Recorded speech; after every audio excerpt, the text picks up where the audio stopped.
HR won't address a coworker's anger over my weight loss. I just came back to work after a month-long emergency medical leave. After a decade of medical gaslighting, a new doctor ordered an emergency MRI during a routine visit and discovered a mass in my abdomen. I was rushed into surgery within 24 hours. I ended up having an 18-pound benign tumor pressing on my vital organs, and I was about a week away from multiple organ failure.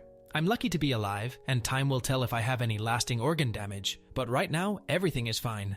Mentally, I'm struggling with a few things, but the only outwardly noticeable impact is that I've gone from a size 20 to a size 8. Nobody on my medical team anticipated a change this drastic, but I'm healthy and lucky. I was expecting to get a lot of questions from my coworkers because curiosity exists. I had a basic emergency surgery, but I'm fine now. Answer that almost everyone accepted, but one coworker who I hardly speak to, Aubrey. On my first day back to work, Aubrey came up to me and said, "I wish you had come to me to lose the weight instead of resorting to such drastic measures. You're going to gain it all back, you know. I'll be waiting." I was aware of Aubrey's reputation, but since we never worked together, I didn't think it would be an issue. She's one of those people who think they're a fitness expert and calls herself a health coach, nothing to do with the company we work for. She has a reputation for giving out unsolicited and incorrect health advice and is always commenting on people's food choices. I was speechless when she asked why I opted to get butchered instead of putting in the hard work to lose the weight. There's nothing wrong with someone choosing surgical weight loss options, but that's not what happened to me, and I really resented her aggressive attitude spreading rumors. During my second week back, she came by my office at the end of the day in athletic gear offering to go with me if I was too afraid to go to the gym alone. At the time, I wasn't even cleared to lift my kid, do laundry, or climb a flight of stairs, let alone go to the gym with this crackpot. I don't remember what I said to her, but she left saying I'd gain the weight back because I'm lazy. The next day, Aubrey ranted angrily about me in a meeting I wasn't in. Missed it for a follow-up, ironically. I don't know everything that was said, but the gist was that if I can't dedicate myself to weight loss, I obviously can't see my work obligations through. HR called for a red flag mediation. At our company, mediation can go against your bonus opportunities for the year. I have no idea why I'm in mediation when she's the one being an asshat. At the mediation, Aubrey stated that she was triggered by my new body, and I should have thought of other people's feelings and warned her before my surgery. I hardly had time to warn my husband and get my kid out of daycare. I don't owe Aubrey anything. I have empathy that she's obviously struggling, but that does not excuse her behavior. HR said that while they can't ask me to explain my medical history, it might clear the air if I told her what kind of surgery I had and why. I said I wasn't obligated to share my medical information with anyone, and that Aubrey having bad coping skills doesn't entitle her to a coworker's personal health information. Their response was kind of, "Well, then we can't stop her from bullying you." After Thanksgiving, my doctor helped me put in ADA accommodation paperwork so I could work from home.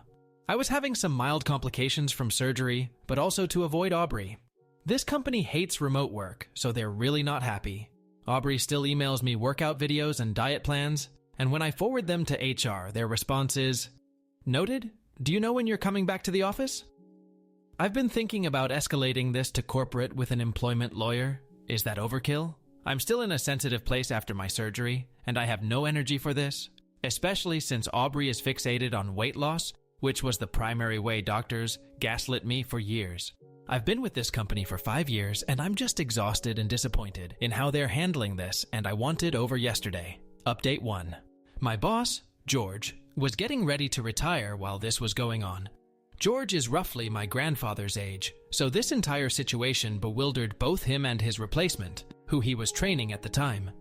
Both of them met with Aubrey's boss, because believe me, I was documenting everything she did from the jump, and they all assured me that Aubrey would be dealt with. None of them recommended the red flag mediation. That was HR's idea. I was given details of the meeting where Aubrey ranted about me, and it was horrible. But apparently, Aubrey was asked to leave by her own boss, while several other employees told her to stop. So, managerially and in the office in general, people were trying to rein her in from many different angles.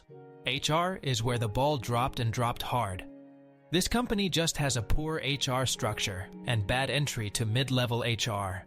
When Aubrey's boss referred her to HR regarding her negative behavior, HR took it upon themselves to consider it a mediation situation, which, remember, at our company can go against your bonus for the year, despite communication from George, his replacement, and Aubrey's boss saying I wasn't in the wrong.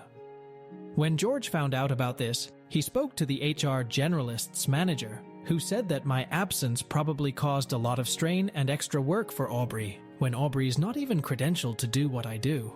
Management made a point to tell me how baffled and upset they were with HR's handling of the situation every time something came up. My company mentor was also a huge support during this time, until she decided to take another job elsewhere. When my doctor extended my ADA work from home accommodation a second time, HR responded by telling me my attendance was a concern. I emailed their boss's boss, the HR director, and asked for clarification. He said I hadn't come into the office, so of course my attendance was a problem. I reiterated I had medical documentation stating that if WFH wasn't available, then they could refer to the FMLA documentation my medical team also sent. He replied that medical documentation, including both FMLA and ADA reasonable accommodations, doesn't hold much weight with the company. That's when I got a lawyer. Aubrey as a problem kind of drifted to the background when HR started their medical documentation doesn't matter campaign.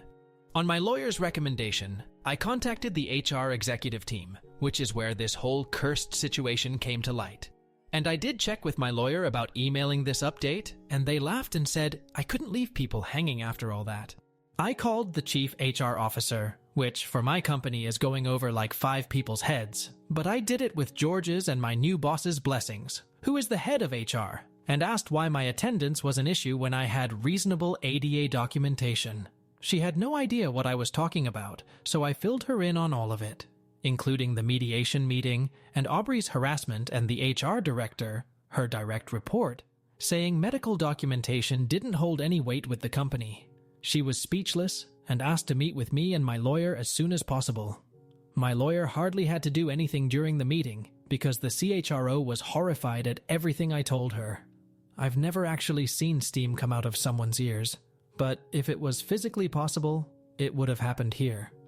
My lawyer didn't need to say a word, but just nodded and smiled when the CHRO offered an extended paid medical leave so I could handle my recovery and said Aubrey constantly sending me fitness plans would be dealt with swiftly.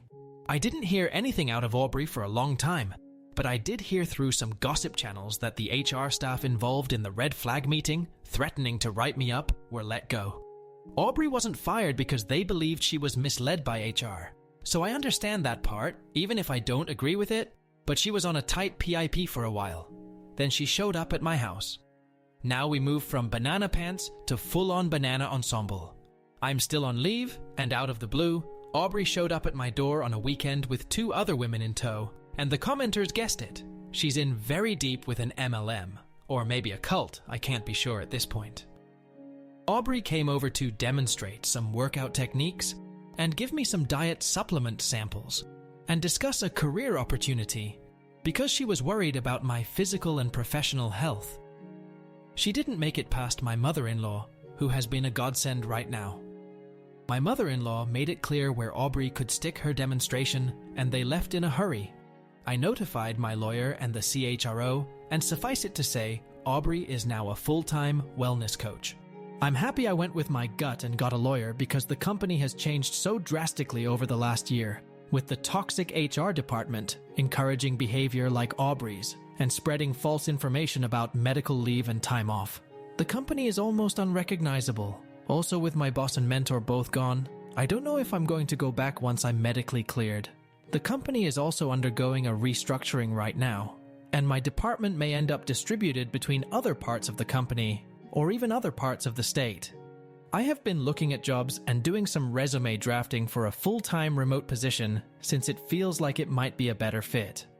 Update 2. I got an offer from a local company that's going fully remote with administration and management meeting up once a month. The salary was right, it's 90% remote, it's a good fit, so I'm happy with it. My role is HR adjacent as head of payroll. I report to the COO and was hired by the CEO and COO.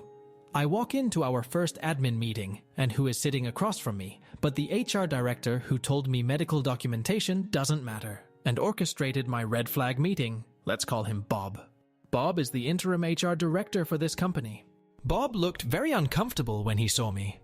We went through some employee files, including several who are on maternity leave and 2 who were injured on a job site. Bob got quieter as we began reviewing medical documentation and approving paid leave. I smiled and looked him in the eye every time I asked, "And does Jill have her medical documentation?" "Great. Medical documentation holds a lot of weight. That's important stuff to have." He looked like he wanted to melt into his seat. At one point, he tried to argue against someone using their PTO to provide end-of-life care for a parent when they had ample PTO. I smiled and said, "You're right. Our employee support fund should cover half this time. It's a shame for them to have to lose all their PTO when they're obviously going to need it to heal and grieve over the next few months. Why don't you get me the paperwork for the support fund this afternoon? That's so generous." Everyone was happy and in agreement. He looked like he swallowed a lemon, but everyone was like, "OMG, Bob, how thoughtful." He had to eat it so bad and got me the documentation an hour later. Bob can suck it. Bob is also only a contractor, so he'll be moving on soon anyway. Medically, I'm doing better, and very happy to move on from where I was. Aubrey's been full on radio silence, which is perfect for me.